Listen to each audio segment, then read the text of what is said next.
Throw the folding stock on there, fold it up. It's going to fit into just about any carry case, any Pelican case. It's about iPhone 6 Plus size, something like that. A few other little features, and looking around the gun, one thing I like a lot, the barrel is pretty much perfectly in line with the trigger. That's keeping the recoil impulse coming straight back where you like it, nice and low.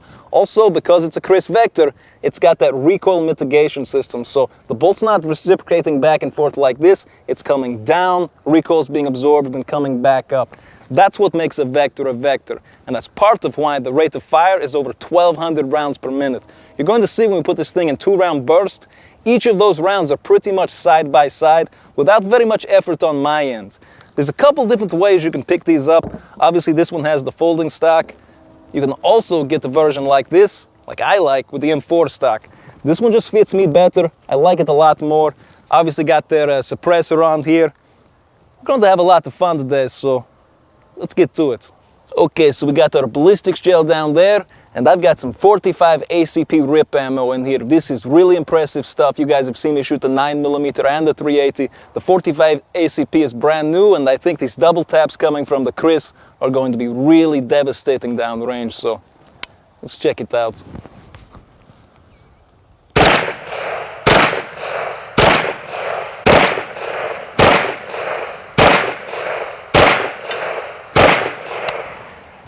So let's go down range. I'm pretty sure that was going to tear that target all to pieces. Alright, so let's take a look. I'm pretty sure this guy didn't make it.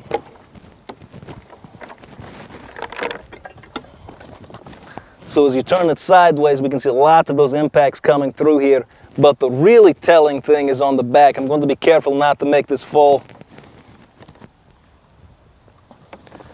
So these are the cores of the bullet. Obviously all those little beautiful flower petals peeled off and made their wound channels, but you've also got the base of each round. You see those back here, and those carried all the way through the ballistics gel, all the way through the back. So these are some really impressive rounds. And as you look through here, it's just full of tiny pieces of copper, and each one of those are like a razor blade, making their own wound channel, doing tons of damage. Really, really dangerous round, very effective, and it ran well out of the machine gun too, so I'm impressed. Let's try something else. Okay, so we got our paint stacked up down there. We're actually running some Plus P ammo here. It's more powerful ammunition, and I want you to pay attention. I want you to listen closely as we go through the video, and you can actually hear the difference in the rate of fire between the Plus P ammunition and some of the regular ball ammunition versus incendiary that will break out a little earlier, but let's get messy.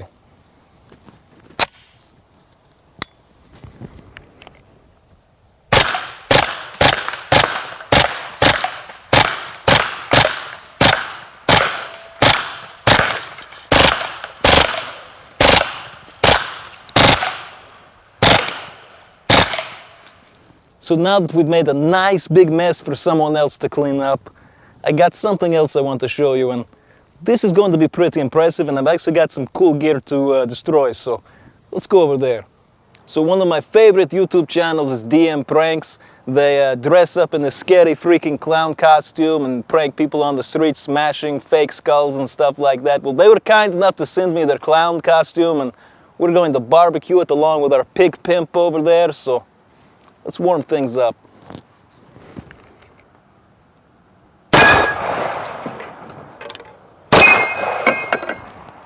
So our pig pimp didn't go off the first time, but we rigged him back up. Don't think he's getting away this time.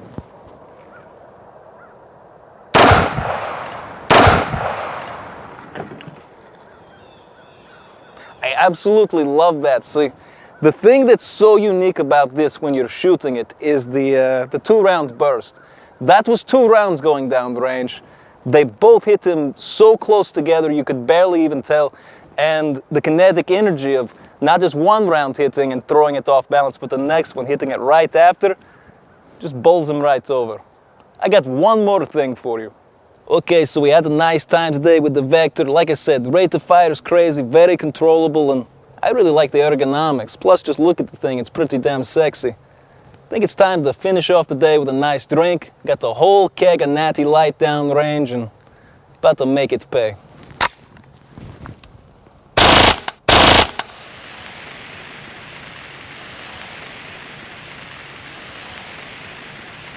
Okay, so it turned out the 45 ACP wasn't quite up to the job of piercing through that stainless steel keg.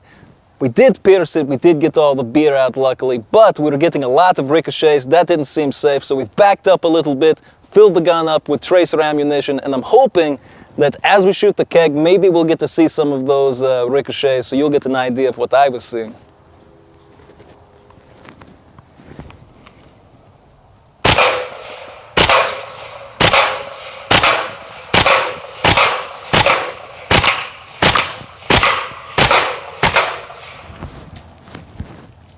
So I don't know if the camera was able to catch all of that, but I definitely saw a couple of rounds skimming off to the left, skimming off to the right. Keep in mind, because not everyone knows what bullets do when they hit things.